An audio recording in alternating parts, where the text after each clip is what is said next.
Great. So what we want to do, so we know we're in this pitfall if we're complaining, and you want to get better and better at noticing and hearing, turning up the volume on your own complaints. Why? Because they are the access to your power as a leader. Every time you have a complaint, if this is the plane of solid power and integrity and leadership, this is a complaint. This is a complaint. Now there's little complaints, right? Little complaints, and then there's big, deep, ugly complaints. Those ones that we will not let go of, and we won't find a way through. So start noticing when you're complaining. Here's what you probably have noticed in your role, is that people listen to you more now. Have you noticed that? Have you noticed that people listen to you more? And they actually take things that you say somewhat seriously?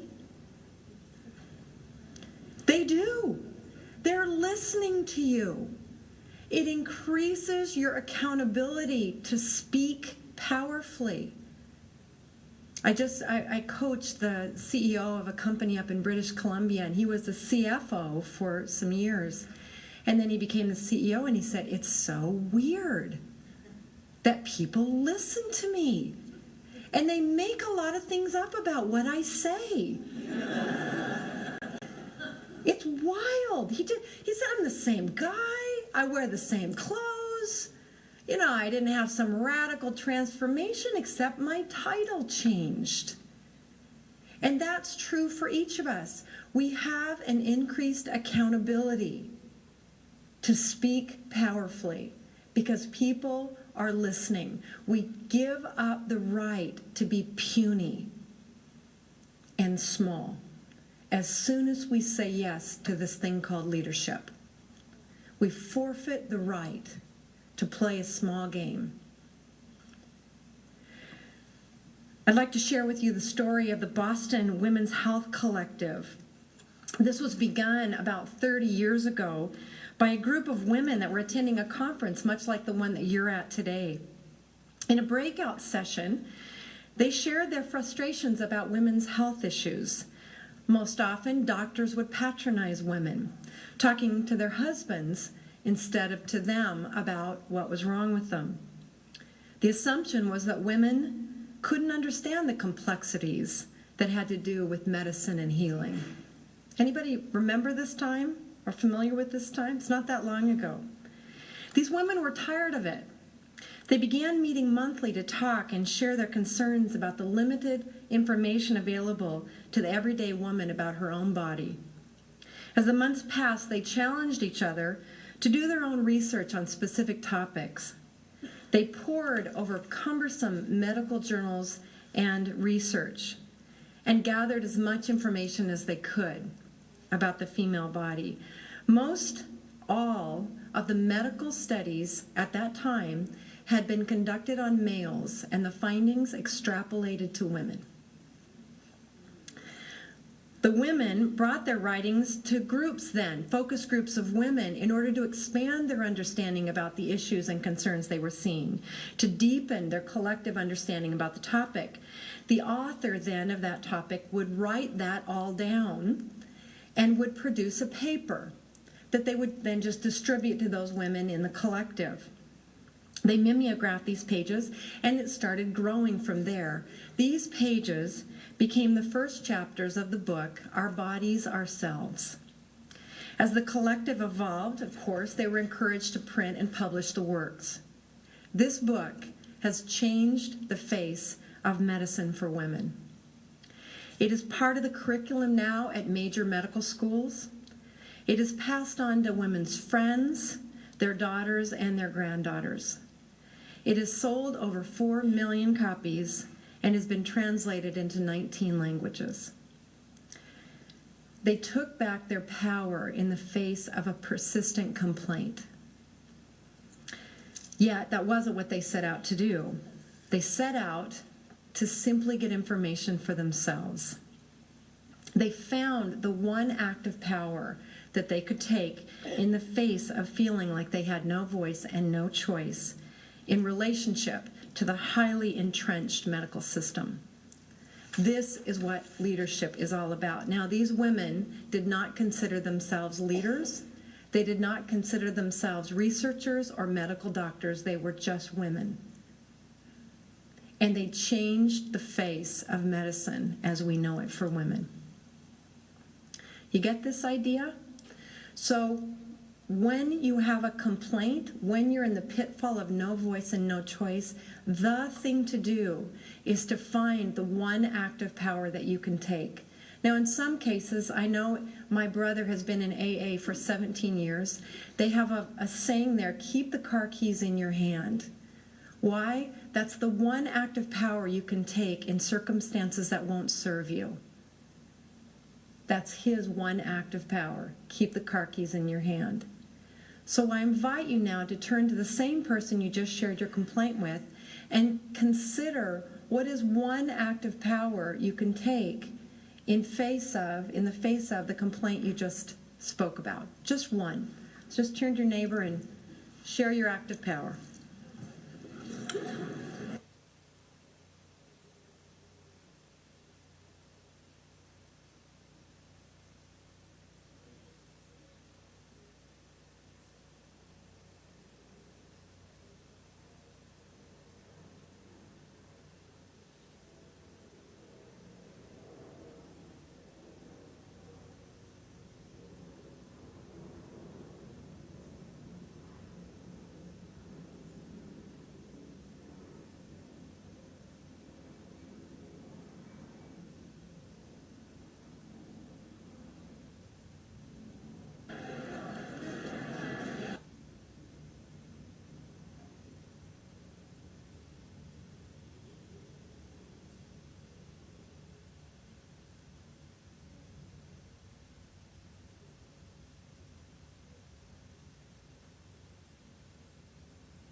Raise your hand if you need a little more time.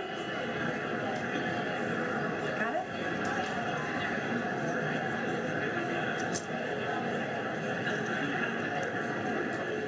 Great, you're getting the idea of this. Thank you for sharing. Yes, please.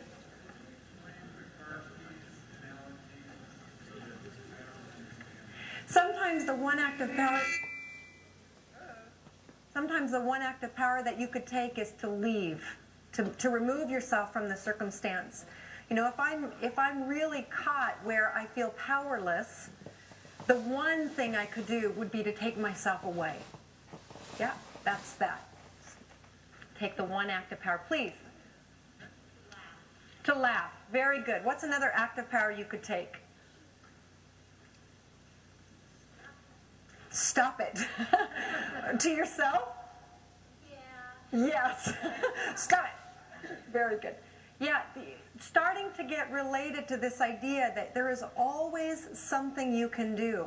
I remember hearing a speaker some years ago who was a prisoner of war in the Vietnam War.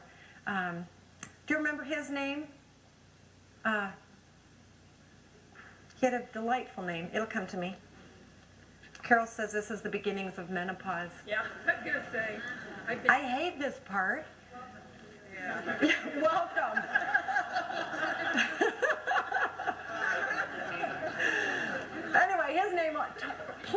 Charlie Plumb. That's it. Charlie Plumb. Charlie Plumb was a prisoner in the Vietnam War for 6.5 years, and he tells a story wonderfully. He tells a story wonderfully about his captivity and how he had an 8-by-8 cell that he lived in for 6.5 years. And the story is moving. I've heard it twice. And the story is moving because there, of course, is the most clear sense of imprisonment, right? Most of us have never had to experience anything close to that. And yet he found the one act of power that he could take each and every day. If you ever have a chance to hear Charlie Plumb, he's an extraordinary story. So we're always looking for what is the one act of power that I can take here, even if it's stop it to myself. Good. So let's talk about the second pitfall, which is thinking you're not the one. This is my friend and colleague Carol back there. Carol, wave your hand. This is her favorite pitfall. She's sure she's not the one. Someone else, not her. Have you ever experienced having a sense about what needs to happen to solve a problem or an issue at work and then not spoken up about it? Let me see your hands. Have you ever had a sense and then not said anything? Have you ever waited for the manager or the leader of a meeting to get it back on topic when it's gone wildly off track? Anybody ever done that? And just thought mean thoughts about the person who's not? Don't you just think mean thoughts about, boy, they're a terrible meeting leader. I could do it better than them. No. Have you ever thought that you weren't the one? Anybody ever thought that? You're not the one? That there are others who are more in the know, have more power, wisdom, authority, accountability than you do? Often when it comes to complex issues, we're pretty sure that somebody else should be fixing it. Aren't you just pretty sure somebody else should be fixing it? Don't you get that kind of hand on your hip kind of thing? Why aren't they doing anything about this? Whoever they are, we don't know who they are, but we don't like them because they're not doing their job. Something should be done, you think. Somebody should make this work. Yet that somebody is surely not me, is it? Unfortunately, this is how most of the world thinks. Not me. Somebody else, maybe. I stopped watching the news about 16 years ago because I was so damn depressed about all the issues that I could not impact. I just stopped watching the news. Now, I'm not saying that was the smartest decision in the world, because sometimes I miss big things. Like I missed the Oklahoma bombing. I didn't know about that for a few days. So there's ways that don't serve us, and we take ourselves away from the game, get into the pitfall. I notice that sometimes I don't speak up because I don't think it'll make a difference. I think it will make no difference for me to stick my neck out. I've gotten myself resigned in some way about whatever it is. Other times I notice that I feel uncomfortable in offering my opinion, my ideas, or my perspective for fear that it will seem foolish, or that it'll be wildly off the mark, or that I'm not as informed as I should have been or could have been. Anybody ever have that? We're afraid that what we have to say isn't well enough informed, and so we hold ourselves back. Sometimes I lack the necessary self-confidence to really insert myself in a conversation that might make a difference. I try to channel my thoughts to the bold one, the one who always says outrageous things at meetings. You know the one. You know the one that blurts things out without thinking. I love those ones because those ones say what's on my mind that I was just too afraid to say. Think, yay, Tiffany, yay, Bob. We pat them on the back after the meeting. Good on ya. We're so happy they said what we were thinking. Why? Because I'm not the one to say that. That's for Bold Bob to say. Not me. I'm not bold. Like Bob. As American newspaper columnist and Pulitzer Prize winner George Will Offery, few things are as stimulating as observing others' calamities from a safe distance. Isn't that true?